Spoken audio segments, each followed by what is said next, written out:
We're a go. We are a go. Jesus.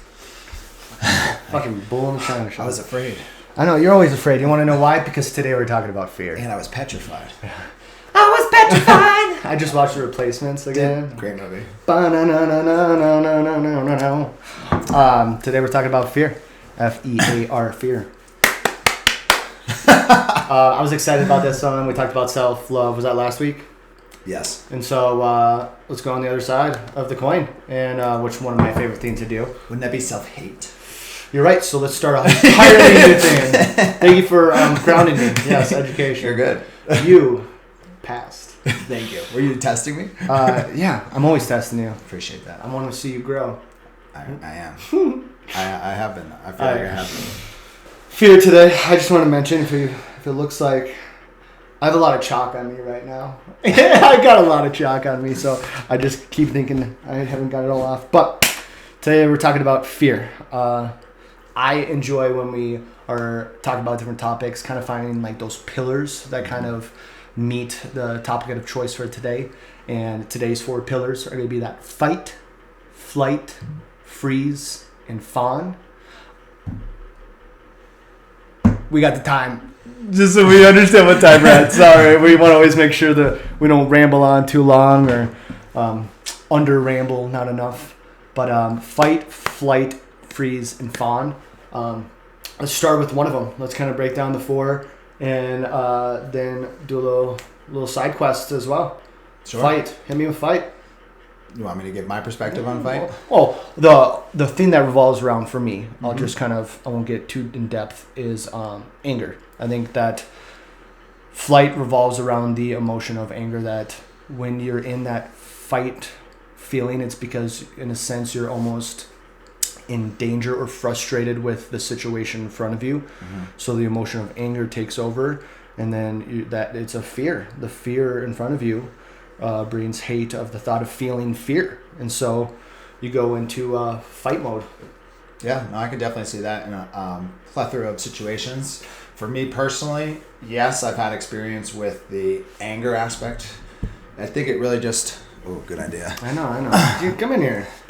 Hey. Yeah. I'm just like, I just have to stay close. Yes. I think, or I believe that it's very situational. For me, that first F, flight, goes into either anger or almost just kind of like an anxious shutdown.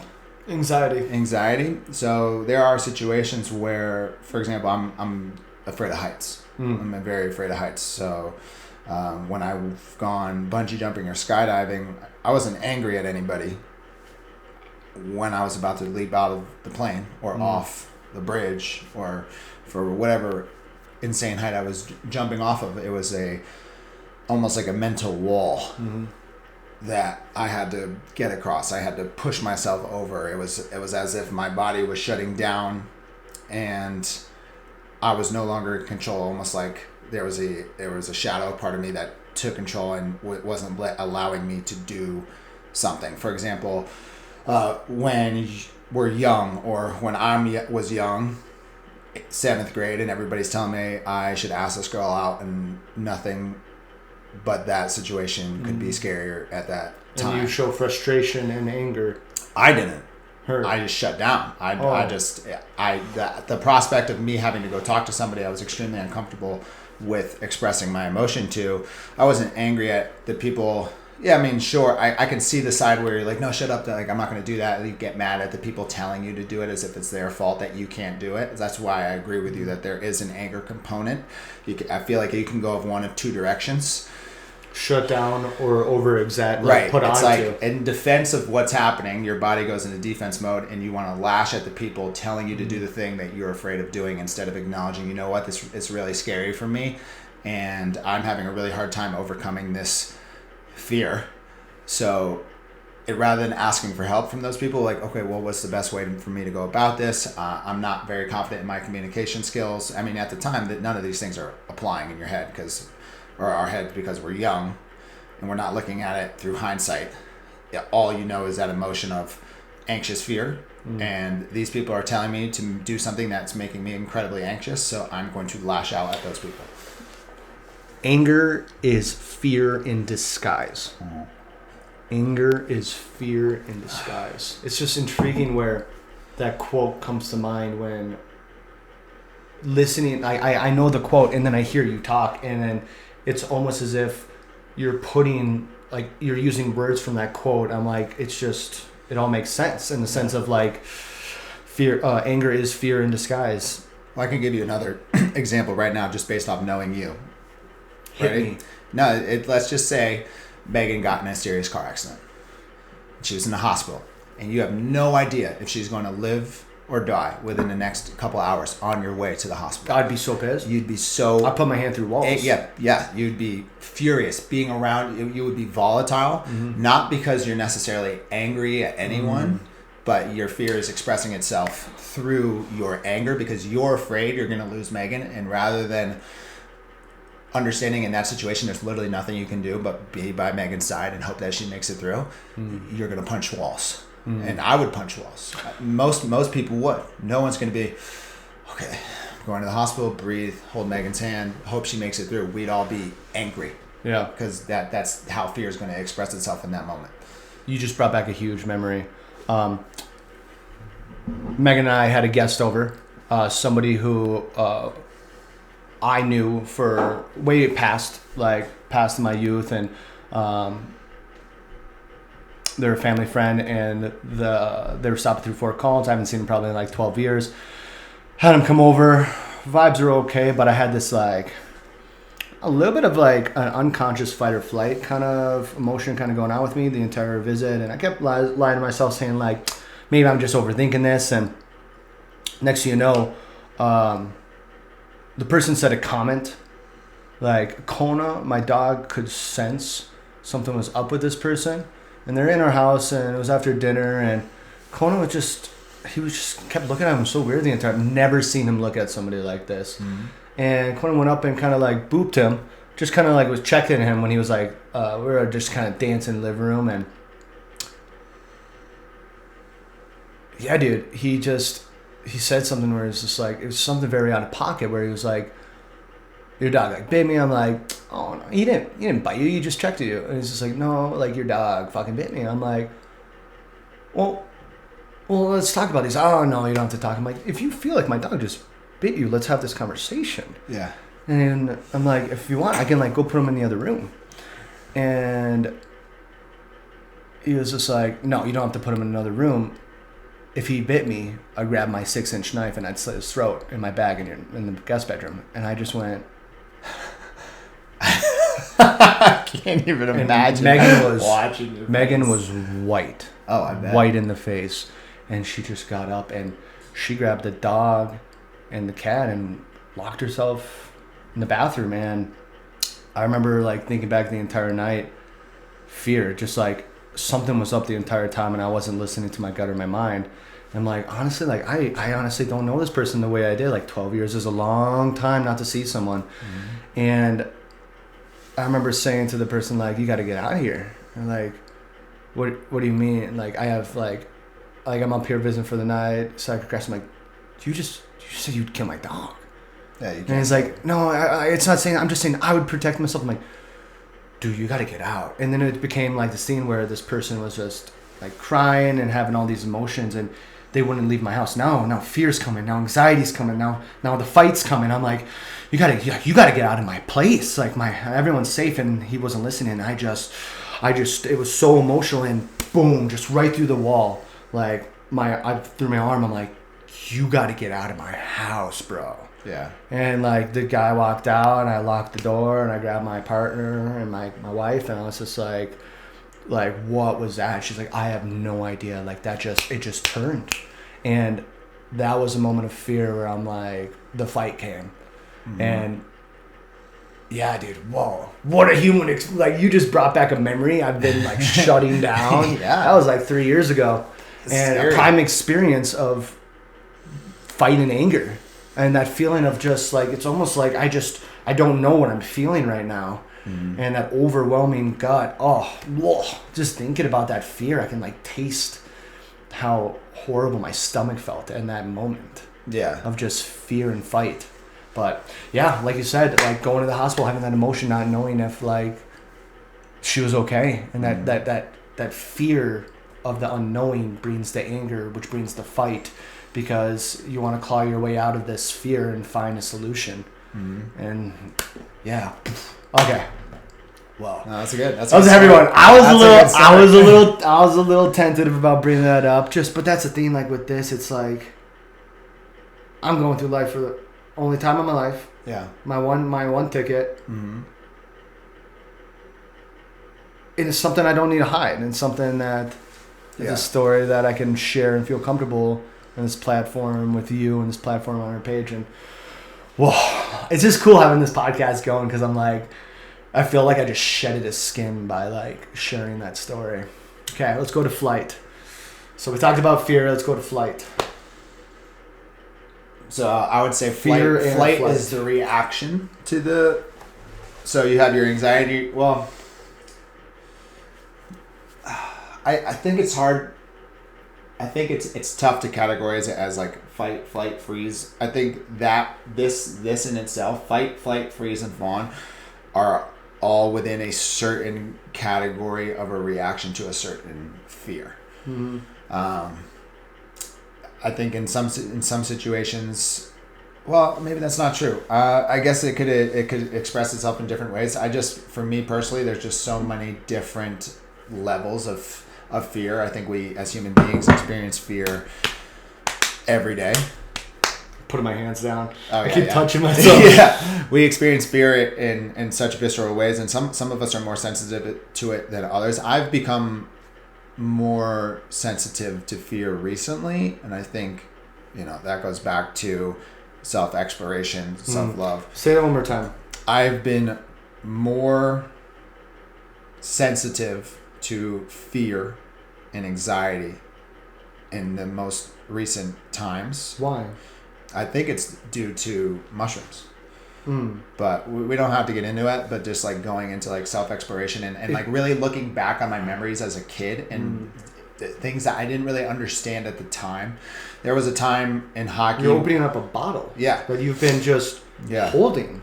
And now that you're allowing yourself to feel and understand, you're seeing flight. Wow. Yeah. There was a time, and it was like a light switch. I'm excited. Yeah. Keep going. Get emotional. Literally. Well, there was a time when in my hockey career, where my hockey career started out really I was like a rocket. I was really good. I was getting on all these teams. I was making like Team New England. I was doing a lot of good things when I was younger. And then something happened. It was like a switch flipped off, and I couldn't overcome. It was like there was a wall. Almost like I didn't believe I was good enough. And that's when my hockey career tanked. I couldn't move past it. I sat the bench. Even when I went to prep school, like I wasn't like a star player. I was just on the varsity team. It was almost like my belief in myself and my skills in hockey wasn't there, and it hadn't been there for years. And it was like one game and some mistake happened. And it was almost like that. And I didn't understand it at the time. I understand it now, almost like a mental block that due to the fact that I didn't believe I was good, no matter how much work I put in, that fear of not being good enough and the fact that I didn't trust myself, and that anxiety never allowed me to prosper and be a good player until I switched to lacrosse, when I truly believed I was good. Then my lacrosse career took off, and my hockey career, I stopped playing and I went straight through lacrosse. Went from JV to varsity to captain to starter to going to college to play lacrosse. That belief in myself and overcoming that fear in a different sport. I just didn't understand it at the time of what it was. When I look back, I understand. And I wish I had the knowledge I do now when that first happened to understand this is why you're not playing to the level that you used to be able to play to. It was this fear, and that fear comes into play in all sorts of different aspects, whether it's not believing you're good enough to be successful in art, or not believing you're good enough to be a successful writer, or not believing that you're talented enough to post YouTube or Instagram videos. It's easier to escape. Yeah, it's a lot easier. Flight is easier. Yeah, escaping and going into your comfort zone and sitting in this comfort zone of safety is always easier in that moment until you get years down the road, and then the regret sinks in. And it's very similar to delayed gratification and instant gratification of. Then years later, you just switch. If you had fear and flight on a situation earlier, now you're reflecting it, and now your flight switched to anger, to almost to like yourself. fight. Yeah. So now you're still in that realm of fear with the same situation, but you decided to put the emotions to now anger and fight, and now you're fighting yourself. Now you're beating yourself up, and what are you doing? Yeah, exactly. And so the thing is, it's not, when I look back, I'm not like disappointed in myself. It's just now I have an understanding of, oh, this is what happened. This is how I can apply it now. You know, how many people do you tell, hey, you'd be so good at this? Well, I don't know. You know, I don't know if I'd be that good. Or like, I'd rather not. I don't think so. Like, without even trying. Is that like, it's almost like for me, flight is not necessarily running away, but not even attempting a situation. But then we're talking about a situation, if we switch it up, if you're in a movie theater, like you're going to the movie today. Somebody walks in with an I'm going to go see Deadpool and Wolverine. I'm really, really excited. I've been thinking about it all week. I'm going to go by myself and have myself love. Highly recommend. Massage, food, movie, triple layered buttered popcorn, and Crunch Bar every time. But imagine you're in there, theater's packed, somebody walks in with an AK-47. Just like, what was that? What town was that in Colorado during the Batman movie where he dressed up as the Joker? That was like an hour and a half away from us. Arvada? Yeah, Arvada. Yeah. Arvada, you know. That's a whole different type of flight response or fear response. You know, there are people that in that moment... Fear of life instead of fear of anxiety. In that moment, some people will shut down, others will thrive. And that's one person falls on the ground, and another person jumps on top of the person who went to the ground first. Exactly. So that's a whole different form of fear. But fear is literally, it's like, it's everywhere, prevalent everywhere. Or even like flight in the moment of like, just like to be like, if you're in an argument and you're in a car. Yeah. And you can't get out of the car and the argument's towards you, all you want, that fear of that entrapment, that fear of... People shut down. Oh my gosh. And they don't talk. Well, it's just like, I don't know, I just have really bad car anxiety. And when I think of the word flight, and the time I want to escape something the most is when I'm being yelled at in a car. So that's where you freeze. Oh my god, dude! That's where the fear brings the ball in the throat. The fear brings the window. Like I'm just like breathing out the window. That's like, those are the moments where like I want to open up a car door and escape a moving car, because that's the amount of fear that's brought in me, which correlates with anxiety. Is it because you're in the car or because you're being yelled at? It's probably because I'm being in a closed area, so small. You're enclosed in a spot being you yelled can't escape. at a psychological mindset, especially at the time. Like if I was now, way different. Yeah. When you're younger or this or that, like you're just going through these emotions. Like I always say, you're a squishy little person experiencing the world, and you're just so fragile. Yeah. And yeah, man, it's just, those are moments where I'm like, yeah. Well, you said the magic word, freeze. Yeah. It's fun because there's two themes that I wrote for this on the board. I wrote, first in social, freeze kind of correlates. So fear and freeze, how they correlate, one of the pillars. Now freeze to social anxiety disorders. Yeah. I think that social anxiety disorders, I was intrigued because the second thing, I'm sorry, I'm thinking, I'm not talking right. What I want to say is that I brought up social anxiety disorders first when I wrote this down, but then as I was doing some more looking into this topic today, the emotion of freeze with fear in the human mind came first from the thought of avoiding detection from a predator. So let's say it's no technology in time, hunter-gatherer, you're in the jungle, like African jungle or whatever, and like a tiger is there, and you pause and you stop. And that is the mind telling you to freeze during this moment of fear. Yes. And then I think back how I wrote social anxiety disorder first. I'm like, there was a time where we never even thought social anxiety disorders correlated with freeze, because we were just hunters and gatherers, and life didn't have these moments where we were in a large social place. We're like, the technology has brought this to us, and modern times has brought this to us. That's where my mind kind of thinks, and I wanted this thought to be put out. Just the thought of like how it's just changed over time. I don't know. I think they're Can you straighten me out a little bit? Yeah, I think you're correct in saying that the social anxiety, that aspect has gotten worse over time. I know how fearful people are of public speaking. Yeah. I know how fearful people are of confrontation. I know how fearful people are of telling other people how they feel.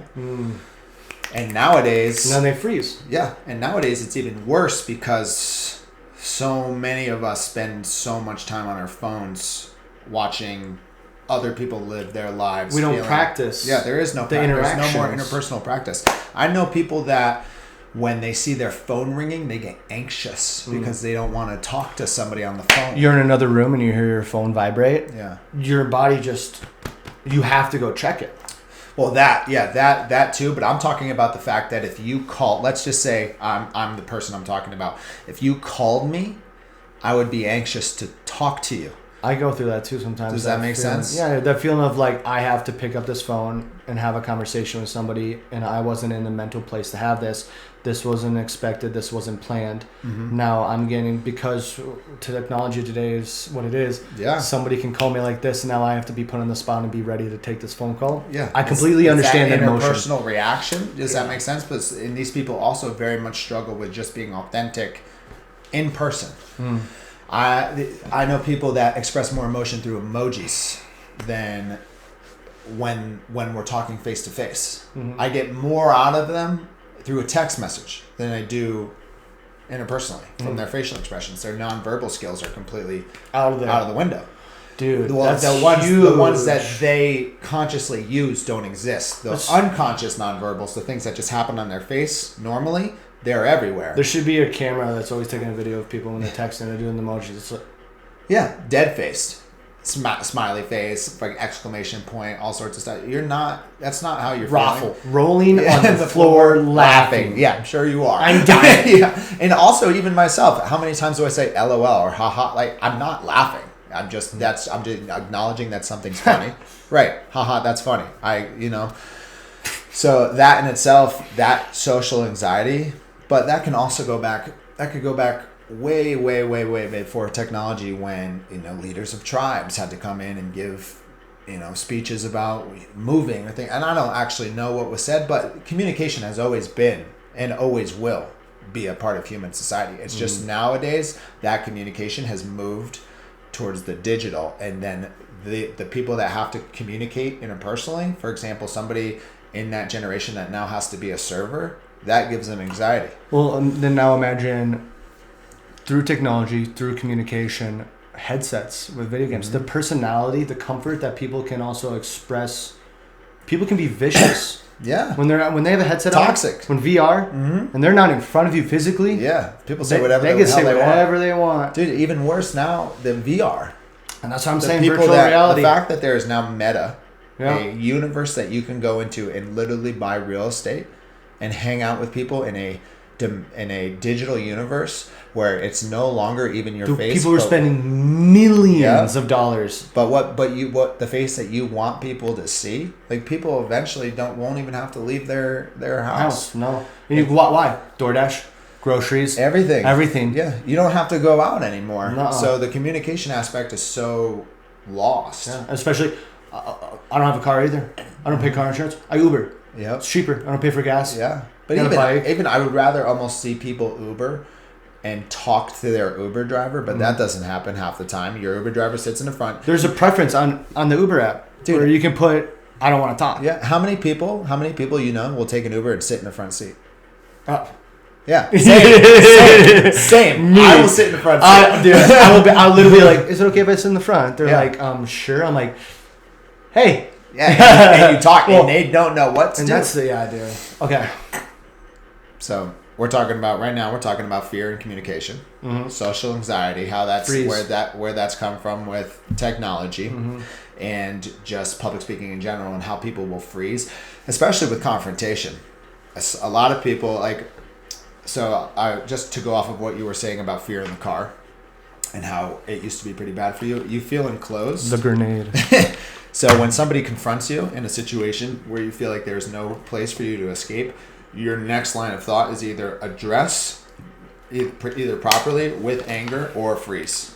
So you're either going to understand that you are being confronted, talk to that person who's confronting you, and that's when you guys are going to have a conversation to either work it out or make it worse. If you lash out with anger, like all of us have, it's probably going to get worse, and neither of you are going to be able to escape, so you're just screaming in the car, or you're going to solve the problem, or one or the other is going to freeze, and nothing's going to be happening because you're going to talk to the person. It's going to feel like there's a wall, and the fact that they're behind like a almost like a two-way mirror, and they just can't hear you.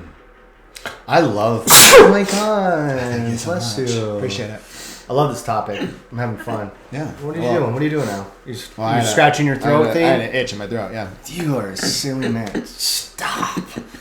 I've never told you this because I've frozen from fear. Yeah. And gone through flight to escape the topic, but now I'm ready for fight and anger. I don't like when you do that. No, you know what I try to do sometimes? What? I try and become the fawn, the fourth pillar. To try and please. You are a pleaser. I do. It's just like sometimes with fear. How do I use fawn in fear? I mean, there's moments. So let's say like this. The way I kind of see this first. Let's say there's moments of like an attacker, or there's moments of let's say there's someone. I have a story of a friend, female friend, in a bar. Yep. Intoxicated man, overcomfortable, and put in a situation. Where were we? We were in Fargo, North Dakota, and during the time that I was going to the bathroom and coming back, this guy was getting way too touchy, getting way too close, and she had to literally like give him the time, fawn him, give him attention, give him a little bit of acknowledgement, because she was in so much fear of the situation of being there by herself. And I remember getting out of the bathroom and seeing her across the bar, and she gave me this like dagger of a look of like fear, and I just went over there and was like, so what's up over here? And she grabbed my arm. She goes, oh, I've been waiting for you. This is Jack. I just met him. I'm over here. Like, so she used the fawn tactic through fear to give herself time. Yeah. Until I came back there, because she was in, she felt danger. Yeah. Yeah. And like, yeah, dude. I was so mad, dude. Yeah. Because then I went through the emotion of fear. Yeah. Of what's going on. Right. So that moment of every step I'm taking across the bar to her, I'm in the moment of fight, anger. What is going on? Why is she upset? How can I help? So, well, we see that in movies all the time. We could also go back to the example of if Megan was in the hospital and you were really angry and a bunch of people were around you, those people would be afraid of what you were going to do. Or if you heard that someone hurt Megan, Megan is in the hospital, you are now responding to your fear with anger, then the people around you are afraid of what you're going to do, so they fawn. And they try to please you to make sure that you're okay. Just like if somebody was sitting in the room and you were locked in this room and that person had a gun and you knew they were psychotic. That's what I'm saying. You're trying to make sure that all of your behaviors are not going to set off that person. Just like let's say setting off somebody. Yes. When I'm in South Africa and I'm swimming with sharks, or when I was swimming with sharks, I am going to try to make sure that I'm behaving in a way where that shark doesn't feel like I'm afraid or I'm acting like a fish or swimming. So I am going to just pretend like I'm not prey. I'm sinking. I'm not on the surface. I'm letting the shark approach me. I push it away. All the things that you see on your general YouTube video reels about people dealing with sharks. Like you're not showing the fear. You're trying to please whatever it is that's causing the fear. Because fear also gives off a distinct smell. Oh yeah. People, when dogs especially, canines can smell fear. Well, I think that was just like that story where I brought a past friend in my house. I was talking about where he said that like he would harm Kona. Kona was like, I think he knew I was just sensing something. Yeah. And so he was feeling my energy. Mm-hmm. Yeah. Yeah. I also think Kona, my dog. Yeah. I also think people, including myself, for the longest time, we think of fear as something to be conquered, as if I will defeat my fear, and I don't think that necessarily is the way to look at it. It's not necessarily that you have to beat your fear. It's the fact that you have to acknowledge that you're afraid and then continue anyway. I think fear is beautiful. You need it. Because I think fear is the strongest emotion that can make you feel alive. Yeah. I think that is the one that grounds you, and you're saying, I'm literally having this conversation because I have a heart and organ that just decides to do this. And if it stopped, all this is done. Yeah. It's just crazy to think about that. That's why it's like fear makes you feel alive. That's why jumping out of the plane. Yeah. Was it one of the moments that you felt the most alive? Oh, absolutely. Because while you're going through your greatest fear, like how crazy is that hand in hand? Oh, 100%. But that's you acknowledging. I'm acknowledging the fact that I'm afraid, and I go anyway. But that also takes a healthy amount of understanding that I'm going to be okay. Yeah. It's a different type of acknowledgement. That's the difference. You're accepting you're going to be okay. Yes. Well, just like, odds are I will. So many people are skydiving. So many people are bungee. Unless a freak accident occurs, I'm like flying. Yeah. People get so afraid of flying. I understand. My mom, my family, they're going on a little vacation right now. I was talking to my mom about it, and she just hates flying. Understandably, like most do. It's safer than driving a car. 100%. That's what people don't see, though. The amount of technology, the time these pilots go through, and the amount of backed up security if something went wrong. Yeah. And that's why, well, like you said, fear. Yeah. Well, think about people that can't leave their house. Yeah. That's an unhealthy amount of anxiety and fear that they're having an extreme time overcoming. Just like, for me, I have an unhealthy fear with poisonous animals. I don't want to go on a walk around here in the mountains during the summertime because to me, it's not worth the risk of getting bit by a rattlesnake, even though odds are I'm going to be fine. Yeah. It's an irrational fear that I have to overcome to go. But to me, I'm always like risk versus reward. Why would I hike around here when I can just drive to Rocky Mountain National Park? There's no rattlesnakes. Get around 10,000 feet high. Yeah, I can just do that. Why wouldn't I just do that? There's no risk. But how often are you driving to Rocky Mountain? Exactly. To do it? Because this is our backyard.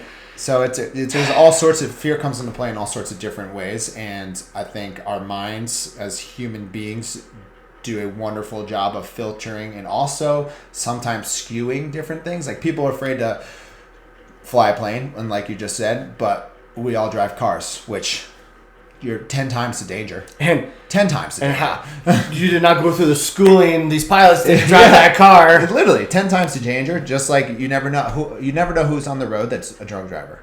And that's not something you can control. But then that anxiety and fear, somebody that's super sensitive to that will never drive a car because they're like, no way, I'm not doing the risk is way too high. Yeah. Why would I drive a car? I'm pretty much signing up for the chance to die today when I drive. I mean, the chances are so much higher because you don't have any control over anyone else on that road. So if you think about it, you're really leaving it up to fate that everyone else on the road driving around you, the thousands of people, are good drivers and not one of them is inebriated or having a bad day or not paying attention or on their cell phone. If you think about it that way, why would you ever drive? So that's why it's like fear, man. Yeah. It's a core part of the human experience. And you have to experience it. You have to jump out of the plane when you hate flights. You just have to feel alive. But it's hard because people are like, I don't want to feel that feeling. What do you mean? Like, I fear it. I don't know. It's crazy. And then depending on the type of person you are, you just have so many different fears. Like some of the biggest ones I see today that I think people have the hardest time dealing with are change. People really, really struggle. We really struggle with change sometimes. Some do, depending on the type of person you are. People settling or cementing into one place. When we moved out here, man. Yeah. I have fear. Yeah. Fear of different, fear of not the same routine, fear of not the same people, fear of no one, fear of not knowing anyone and being by yourself. Yeah.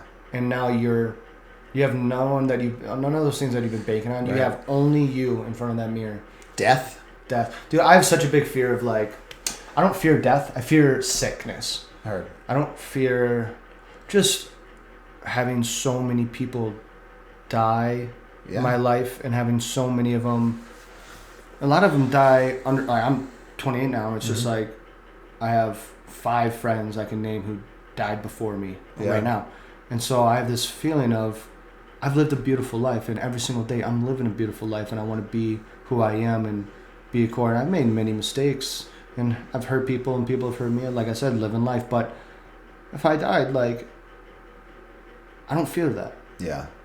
I fear sickness. Like watching my dad battle cancer and watching a man go from 220 pounds to 100. It's just what's a midlife crisis? Yeah, I know.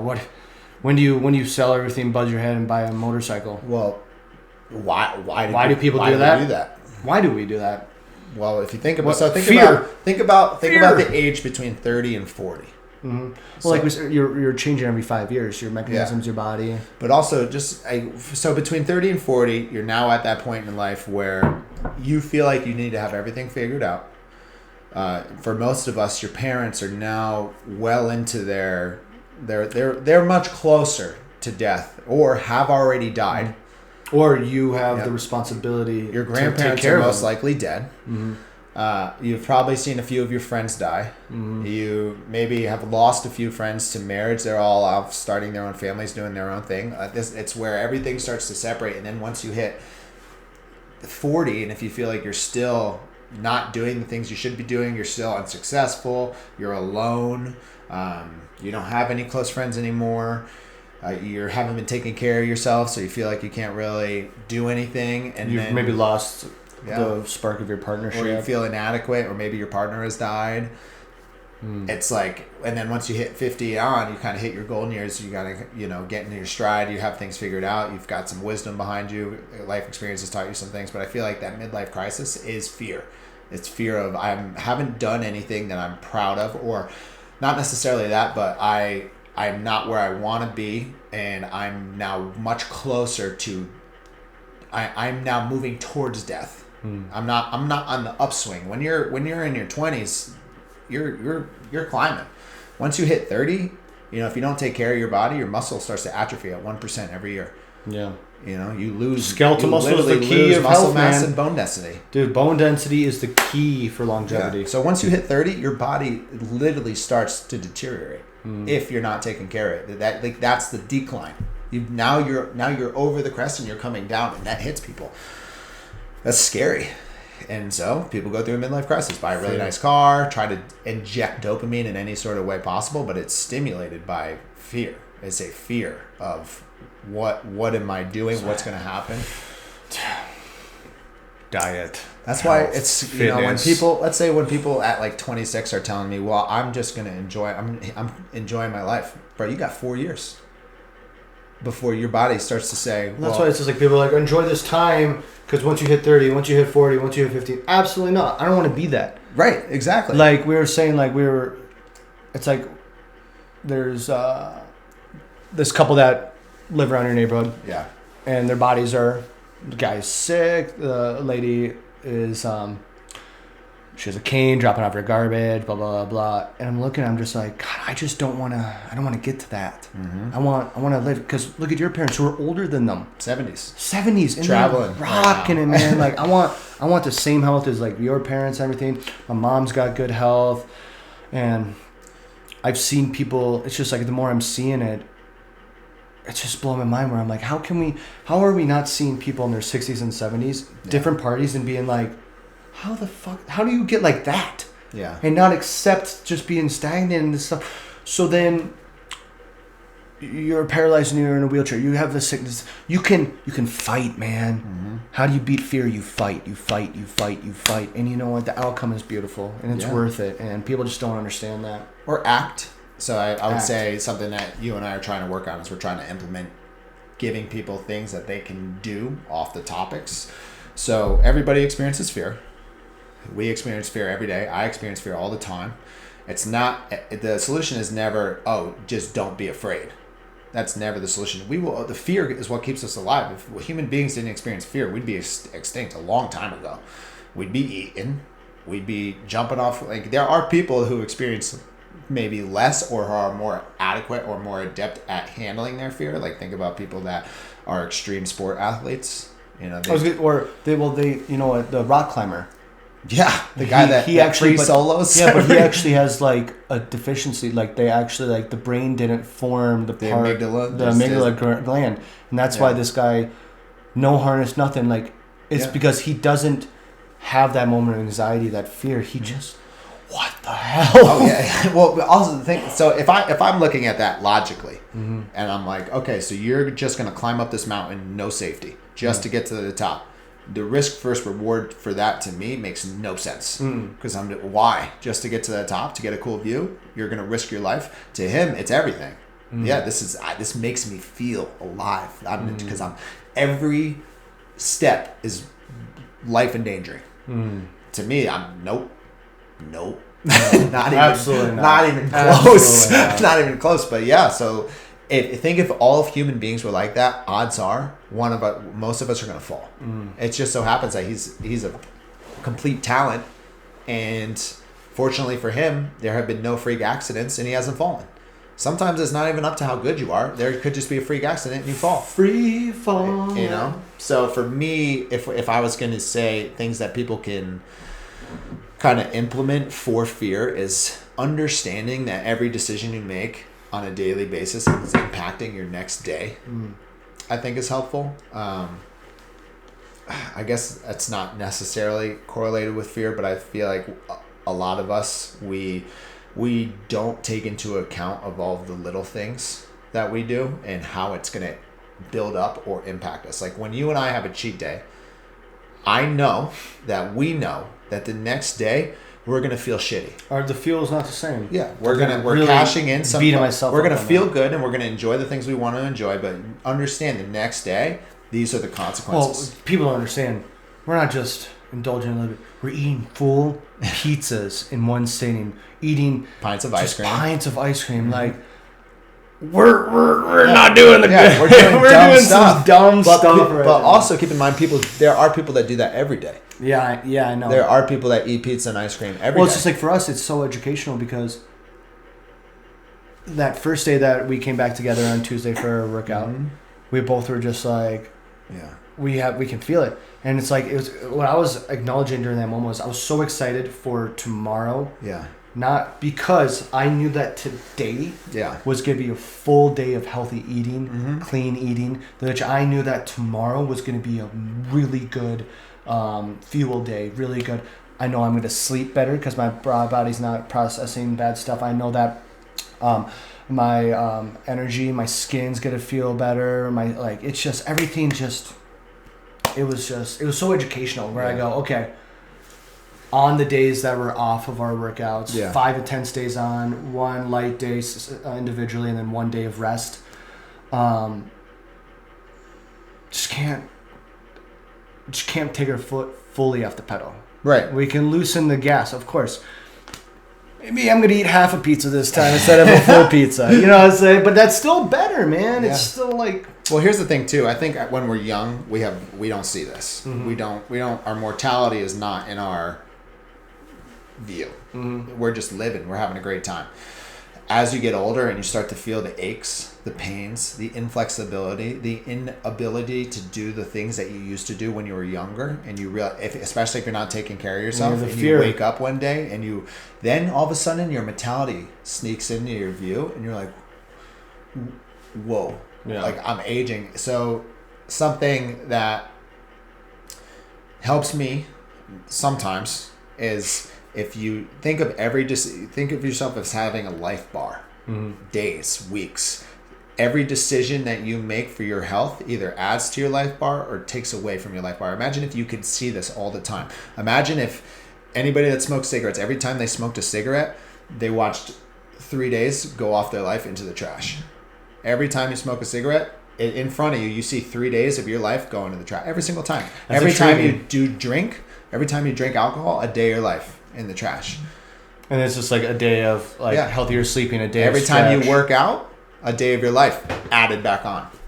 Every time you get 8 hours of sleep, a day of your life added back on. Well, that's why it's like that's a really good self way to talk, really good mindset view. My healthy way of doing that is whenever I'm eating food, I always look at it and I go, what fuel will this bring to me? Right. Like, how will this benefit me to have my machine work better? Yeah. If I'm do you want to put diesel gas in a non-diesel tank? Like, you know what I'm saying? It's just, and it makes sense. And doing the motions and experiencing it. Yeah. Don't listen to us. Listen to yourself. Yeah. Do it. Eat 5 days and eat 1 day. Shit. Like, you know what I'm saying? Instead of find the resolve in yourself. I got a story. You got anything else you want to say on that? I would just say, just off fear, because I know that one's more about health and wellness, but off of fear, there's fear that's saving your life, and then there's fear that's inhibiting you from doing what could make your life better. So, for example, if I'm standing on a cliff edge and there's a slack line going to another cliff edge, and people are like, oh, face your fear, just go across the slack line, it's going to be cool. To me, not worth it, because I can die. So it's not important to me to go across it. Maybe if you're an extreme sport athlete, sure, go for it. Who's done practice. Yeah, who's filming for Red Bull or something like that, sure. If I finish my book and I'm afraid to send it to agents and publishers because I don't want to be rejected, that's an irrational fear. Face your fear. I won't let that happen. Yeah, acknowledge it, send it out. Worst case, I get denied. That's a good way to look at it too. Yeah. What's the worst case? What's the worst case? Am I dying, or am I just afraid to be denied? Why aren't you going to go talk to the girl or guy? I'm afraid. They might say fear of rejection is an irrational fear. Why are you afraid to ask for that raise? Exactly. You know what I'm saying? Face your fear. What the worst case situation is that someone tells you no, and that is a fear that you have to practice facing. So the irrational fears, I highly recommend as a practice. This is something I started doing when I was little because I had a really hard time talking to girls. Is that any time I saw somebody and I experienced fear, I would just go talk to that person. I'd be like, hey, sometimes I would just say, I'm working on overcoming my fear, so I'm talking to you right now. That's what I would say. Here, like that, and that would help. It would help. I'm imagining young Marston, probably like a handsome jock in high school, being like, I'm practicing my social anxiety. That's literally what I would say. This girl's like super excited. Oh, the cute lacrosse guy's coming up. Yeah. She's like, okay. Yeah, that was me like pre-high school. And then when I went to boarding school, a lot of that when my mom started sending me to the first time it majorly changed. It's more fun thinking it was in high school. Yeah, is when I went to Costa Rica before high school, and that was the first time that I actually really branched out and was able to talk to girls, express myself. I didn't feel like I was an NPC character, which for who people don't know are just kind of shadow characters in the back in someone else's life. I was actually taking control of my own life and engaging and overcoming the fear I had of talking to people, and that's when I really started to come into my own. And then when I went to boarding school, then I like the way you correlated fear with the NPC concept, and it's just like how fear can almost put you in that corner. Nobody puts baby in the corner. It does, but it puts you in that corner where you feel like you're not living the main character life, and you're kind of your own life. Yeah. And taking that, grasping that, yeah, dude, that's a good way to. You also have to understand that everyone else is the main character of their own lives, but you can see the people that feel like NPCs. For sure. You know the people that feel like NPCs because they're the ones not taking control of their own lives. I like being friends with the people of that, and then being a foundation who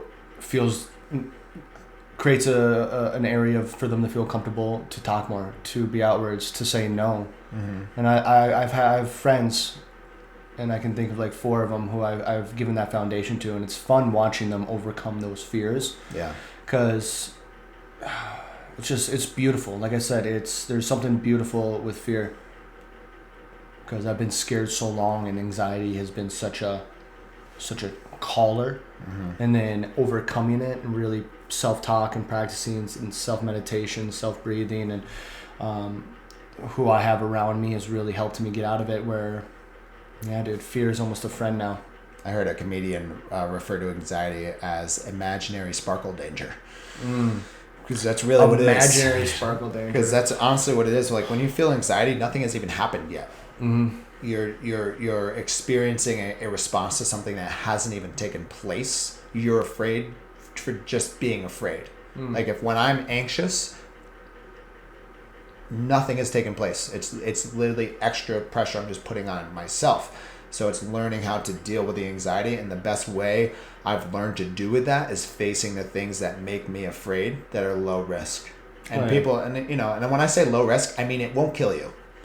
So anything that's not going to kill me, you know, or severely injure me or cripple me in any sort of way is something that I need to face. You know, I'm going to be okay, because worst case scenario, I'm either going to be denied, rejected, I might have an uncomfortable You're going to be in the same place you are. Yeah, everything's going to be okay. You're not taking a step back. Yeah, and it's going to be scary in that moment, but it's acknowledging that this is going to be scary.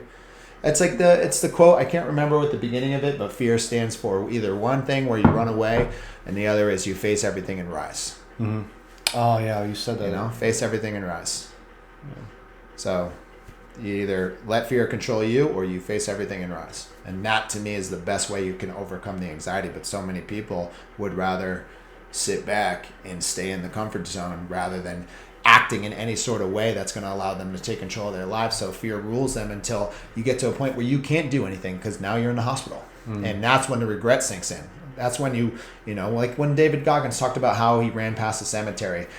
And I know people have heard this so many times, just the amount of broken or unfulfilled dreams, ideas, and just people are desires. Buried 6 feet under who never fulfilled the potential that they could. And why didn't they do it? Fear. And that's why we got to face it. That's so why we have to much be friends fear with it. buried in the cemetery. Yeah, so much fear buried in the cemetery. Interesting. You know, so that's all I got on fear. But I got one story. Heard. Oh, we'll kind of end it after that. Sure. It's intriguing because it hits all 4 pillars: fight, flight, freeze, and fawn. Meg and I are backpacking Guatemala. Yep. We are going to Lake Atilan. Yep. So 3 buses, a hike down to the lake, a boat ride later, another hike to the Airbnb. And we're settling in in Lake Atilan, and if you have like the lake right here on the outside of where the boat comes up where they drop you off, that entire strip around the lake is like social areas where a lot of visitors are and where the livelihood is. And then once you get more into land, you get more into the deeper city parts of that area. And Megan and I think it was the 3rd day we were here. During the day, we're going up to all the markets, and that's just a crazy life experience. But and then during the night, you kind of stay closer to the lake, kind of the bar scenes and everything. And one night, I was like, I want to go try some of the food. We saw this taco stand at the top, deeper into the town, and when we passed it, there was a bar during the day that we saw some people drinking, and we're like, oh, like that's a good experience, a life experience. Let's go to a local place where the locals are kind of drinking and everything, have a conversation. And when we're coming back from the tacos, I'm talking like it's 10:30 p.m. pitch black, no lights. There's no reason 2 white Americans should be where they were, but we go into this little bar, and it was one beautiful old Guatemalan woman, probably in her mid to 60s, no English known, behind a counter, or it could have been just a pop-up table with a cloth and just a regular white fridge. And there was 6 belligerently drunk 5'5" Guatemalan men, and they were playful though. It was all fine, and very like. They were saying, do you speak Spanish? And I was like, no. No hablo español. No hablo español. I knew enough to have conversations. And the national beer is Gallos, a nice light lager. And we get up, and these guys stood up because they saw us earlier in the day, telling us to come in. So I didn't even comprehend at the moment. Mm-hmm. The same 6 men who we saw there at 12 in the afternoon are there at 10 p.m. who invited us in. This woman kind of gave me a look like, what the fuck are you doing in here? Yeah. Like this older woman. I didn't really process that at first. And their energies was a little bit overwhelming. They kind of stood up and they started walking around Megan and I. And they're like, oh, like, buy around for everyone, this and that. And I kind of had this freezing moment. And so one pillar, freeze, a little social anxiety. Everything's kind of going on. But I'm kind of playing it off. And they were giving a little bit of that fawn. Mm-hmm. Kind of, oh, no, playful this and that. But, hey, you guys enjoy your beers and everything. Just kind of like trying to be soft with the moment. And next thing you know, Megan behind me, I have, what was it, 4 Guatemalan men around me, intoxicated, 2 Guatemalan men right next to Megan on either side, and now they're in between us. And I didn't know this at the time, but I guess one guy just zips open Megan's purse, her bag, and everything right away. Mm-hmm. And then the other guy like distracted her on the left, so then wanting her to look away. And then I ordered 2 gallos, and Megan's just like, I just hear, I don't even make eye contact with her. She goes, you need to kill those beers and pay, and we need to go. And I just listening to her, the fight came, the fear, the anger, the uncomfort, and I just, the quick little tornado, ripped them all in one gulp. The entire place went quiet. I put the money down, said keep the tip. I turned around, I said get the fuck away from my wife. And these men were just over here. Now they're like getting a little, hey, no, you come in here and everything. I had this moment where like life froze. Mm-hmm. And I go, I'm a white American man in a country, not of my country. Third world country. Mm-hmm. There's no cameras. I don't know if these guys have weapons. The police are not on my side. Mm-hmm. What happens if I go to Guatemala in jail? What happens if I got stabbed and left here? Yeah. News, national news, like white American tourists died in the streets of Guatemala. Yeah. Like it's just, I had this moment where the flight came. Yeah. We got to escape. And then Megan, like, because I remember Megan saying, she's like, I didn't really feel comfortable going in there. It's that I wanted you to have all the experiences on your first international trip. And I experienced.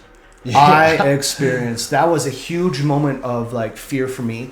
Now, there's a beauty behind it. Like I was saying with fear, though, like, I was feeling life, man. That's, like, it almost feels like we're going through like a simulation in America sometimes. Mm-hmm. Like I was in a third world country and like tasting the fruits of every life experience.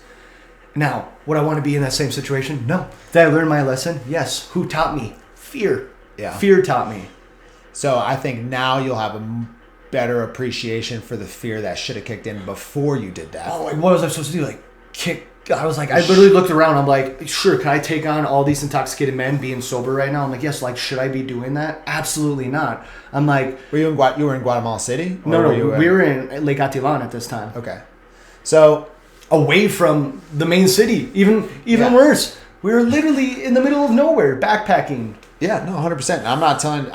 Listen, Shelby and I backpacked Thailand.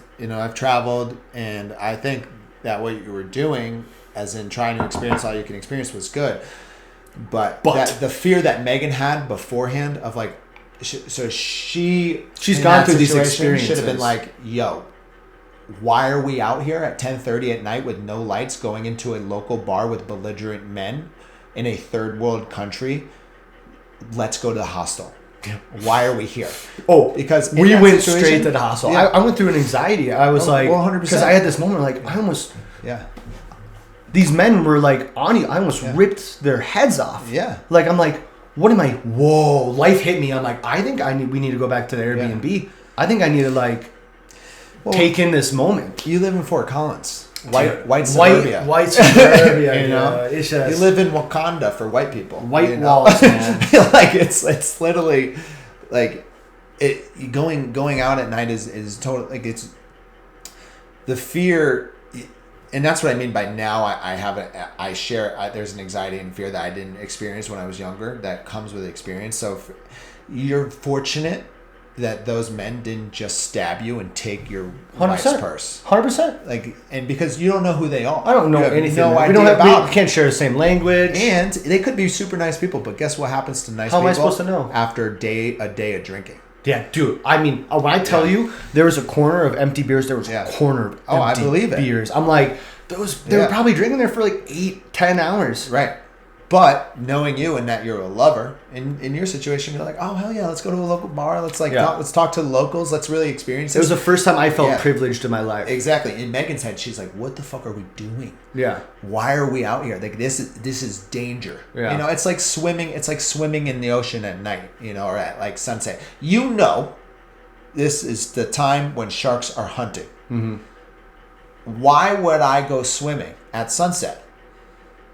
If I know, but what if you never knew? No, exactly. That's what I. Now fear is your educator. Now you're like, okay, if you ever go traveling to a third world country again and it's nighttime and you're in an area that you're unfamiliar with, you're like, hey, let's just go to bed. Well, now since I was educated from the teacher of fear, wherever we go now, it's just like I feel like I have a little bit of armor now. Yeah. Now it's not like I'm not going to go to war anymore. Yeah. It's that now I got a little bit of armor because now I can be a little bit more. I'm more attentive, more aware. Mm-hmm. Like I was educated.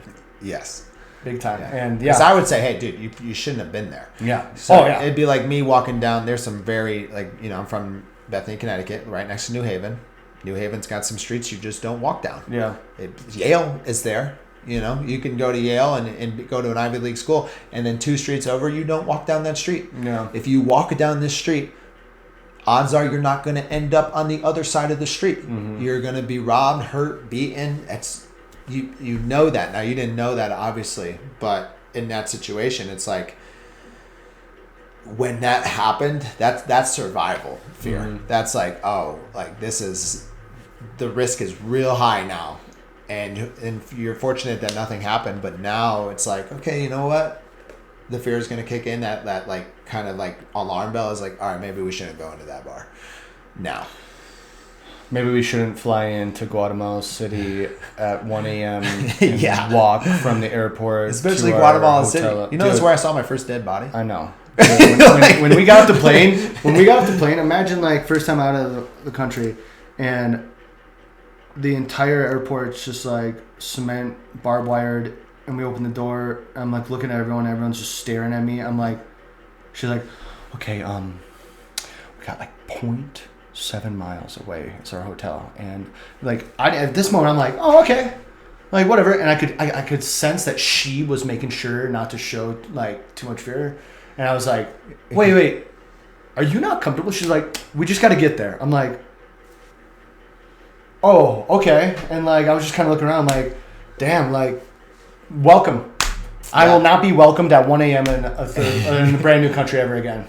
Sunlight is my friend. Yeah, you know, you have the people that are going to appreciate your business and tourism, and then you have the people that see you as money. Dude, I met some of the most beautiful people. 100%. Oh, you just have to understand that you're also surrounded by extreme poverty, and people see you as a dollar bill. We should talk about our backpacking trips sometime. Yeah, we should, but we're getting way off track. But it was a good story. It was a good story. That was a good. Well, I loved how I hit the pillars. Oh yeah, no, 100%. That was a great example of like real life fear. It's no longer just about the fear of just rejection or that like social anxiety. That's like survival fear. That's why we have fear of like, oh, I am now in a very dangerous situation, and how do I need to act to get out of this situation?